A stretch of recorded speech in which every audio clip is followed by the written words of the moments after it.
Cette rencontre politique, mais aussi diplomatique et économique. Notre journaliste Rita Saint-Michel s'est entretenue avec le docteur Christopher Fomunio, politologue et directeur régional à l'Institut national démocratique pour les affaires internationales. Et selon lui, ce sommet est aussi stratégique pour les États-Unis que pour les États africains. Écoutez. Je pense qu'il y a des calculs stratégiques dans l'organisation du sommet. Mais il faut aussi se rendre à l'évidence que sur le plan, ne serait-ce que commercial, les États-Unis pèsent, l'Afrique a des avantages à négocier en bloc que lorsque chaque pays devrait négocier de façon bilatérale avec une puissance comme les États-Unis. C'est important d'être sur la place de Washington, d'échanger avec les autres chefs d'État, mais aussi d'échanger avec un pays comme les États-Unis qui a une expertise à partager, qui a des ressources qui peuvent être mises à votre disposition. Et je crois que c'est pour cela que les chefs d'État africains ont répondu présent. Et je vous assure que certains, beaucoup partiront d'ici avec soit des engagements qui pourront être bénéfiques pour leur population. Quels ont été les sujets qui ont été abordés? Est-ce que le sort réservé à l'AGOA a été mentionné?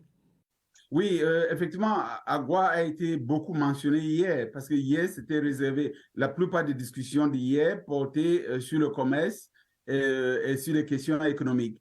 Et Agua, qui est ce mécanisme qui existe depuis l'administration Clinton, qui ouvre des ouvertures, qui ouvre des opportunités pour que les pays africains puissent exporter leurs produits sur le marché américain.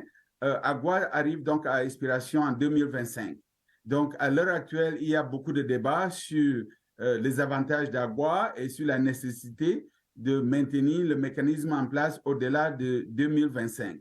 En même temps, nous sommes conscients du fait que l'Afrique lui-même vient de négocier sa propre zone de libre circulation des biens. Donc, il faut voir maintenant si le contexte varie un peu, surtout que Agua était basé sur des critères prédéfinis, ce qui fait que ce n'est pas tous les pays africains qui avaient accès à Agua, mais c'était des pays qui remplissaient certains critères. Donc, Agua fait l'objet de discussions. Il y a eu aussi beaucoup de discussions sur les questions de l'agriculture, des infrastructures, des questions de paix et de sécurité. Et je crois que tous les sujets ont été vraiment abordés lors de ce sommet. Les États-Unis ont annoncé qu'ils allaient consacrer 55 milliards de dollars à l'Afrique sur 3 ans. Quel est votre sentiment?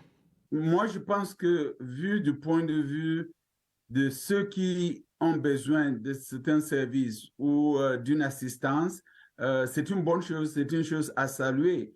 Mais il faut aussi reconnaître que cette démarche publique de la part de l'administration Biden devrait être accompagnée par des investissements du secteur privé américain.